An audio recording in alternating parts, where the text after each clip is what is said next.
Assalamualaikum warahmatullahi wabarakatuh. Bagaimana kabar kalian hari ini? Semoga kalian dalam keadaan sehat walafiat dan dapat melakukan aktivitas pada kehidupan sehari-hari. Nah, kemarin pada pertemuan sebelumnya kita membahas tentang persebaran flora dan fauna. Di pertemuan kita kali ini kita akan membahas materi lanjutan yang mana berjudul konservasi keanekaragaman hayati. Apa sih konservasi keanekaragaman hayati itu? Konservasi keanekaragaman hayati bertujuan untuk menjaga keanekaragaman hayati agar tidak berkurang bahkan hingga punah, sehingga perlu adanya namanya perlindungan atau adanya suatu penjagaan supaya tanaman tersebut mampu dilestarikan hingga cucu anak kita nanti. Nah, konservasi keanekaragaman hayati di sini selain untuk menjaga supaya tanaman tidak punah, dia menjaga keseimbangan ekosistem sehingga tidak adanya makhluk hidup atau flora maupun fauna yang sudah meninggal ataupun habis ataupun punah. Dan konservasi keanekaragaman hayati di sini itu terbagi menjadi dua. Nanti kita akan belajar yaitu konservasi keanekaragaman hayati berupa in situ dan ex situ.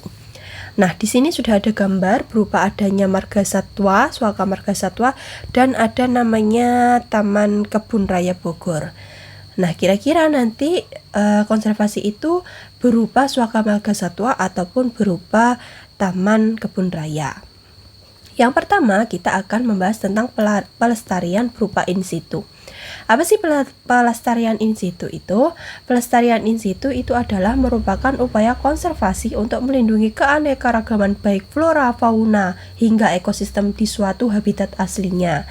Sehingga kalau in situ itu dia cenderung mempertahankan atau melindungi habitat aslinya dan dilindungi oleh pemerintah melalui undang-undang. Di sini itu ada 4, ada cagar alam, ada Suaka Marga Satwa, ada taman nasional, dan ada taman hutan raya. Nah, di sini akan saya jelaskan satu persatu. Yang pertama itu adalah cagar alam. Apa sih cagar alam itu?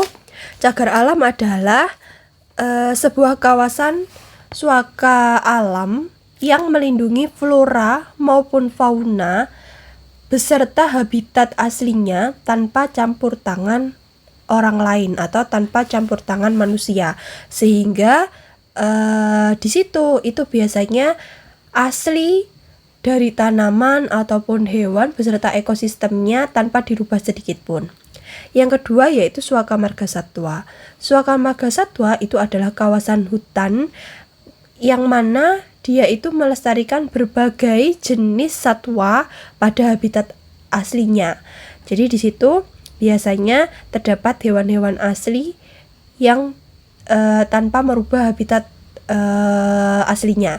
Dalam artian, misalkan di situ ada badak bercula satu di wilayah Kalimantan. Nah, sehingga di situ badak bercula satunya tetap di wilayah Kalimantan di mana kawasannya yang dilindungi. Yang ketiga itu adalah Taman Nasional. Taman Nasional itu adalah kawasan ekosistem asli yang dikelola untuk kepentingan berupa penelitian, pendidikan, budidaya, pariwisata, dan rekreasi. Nah, di sini Taman Nasional contohnya adalah Pulau Komodo. Pulau Komodo berada di Nusa Tenggara Timur. Yang terakhir adalah Taman Hutan Raya. Taman Hutan Raya itu adalah kawasan pelestarian alam yang bertujuan untuk kepentingan umum, yang mana di sini dia itu melindungi tumbuhan ataupun satwa alami.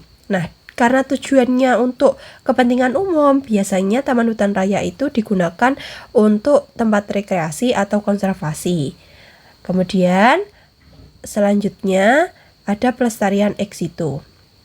Pelestarian ex situ itu adalah pelestarian konservasi atau tempat di mana dia itu melindungi hewan maupun tumbuhan dengan cara memindahkan hewan atau tumbuhan itu dari habitat aslinya ke tempat baru berupa habitat yang hampir mirip dengan habitat aslinya, di mana biasanya dimanfaatkannya sering untuk supaya dia dapat berkembang biak lagi dan menjaga kesetimbangan ekosistem, atau di situ untuk menjaga pelestariannya. Nah, pelestarian ex situ itu terbagi menjadi 3. Ada kebun binatang, ada taman safari, dan ada taman hutan raya.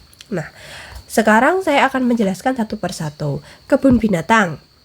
Kebun binatang itu sering kita jumpai ya di mana-mana, di mana kebun binatang itu terdapat berbagai macam jenis satwa ataupun hewan, yang mana antara hewan satu dengan hewan lainnya itu dipisahkan habitatnya masing-masing, tidak dicampurkan dengan satu.